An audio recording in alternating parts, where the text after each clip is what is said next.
A steep climb, 8,000 feet high, up the snowy Sierra Mountains. But this is no backcountry adventure.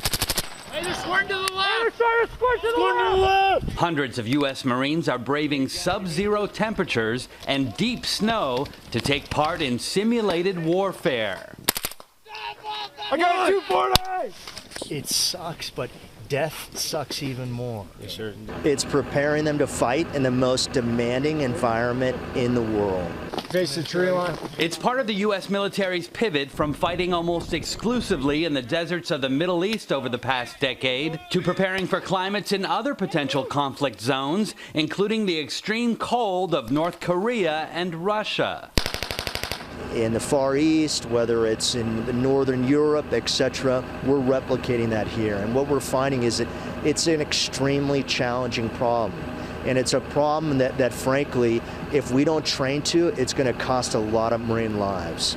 I keep losing it. The Associated Press got exclusive access to the U.S. Marines Mountain Warfare Training Center, where combat boots are worthless without snowshoes or cross-country skis. That's okay. But having the most advanced protective snow gear doesn't make life much easier here. You're constantly having to dig or move up a mountain range, so it's physically taxing, but more than anything, I think it's mentally taxing on them. Among the most difficult things about fighting in the snow is not only keeping yourself warm, but your equipment and your weapons functioning properly. Kind of clean the weapon, make sure it's all nice and dry. We try to keep it dry, but due to the weather, it's impossible. You can get a lot of parts failures. Things get really brittle in the cold. They like to break. One of the biggest ones that we see is, getting ice in your chamber and not able to actually get the gun into battery. So things that you have to be very cognizant of.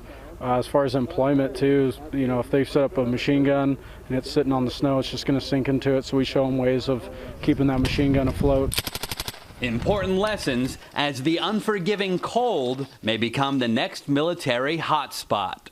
Haven Daily, Associated Press, Bridgeport, California.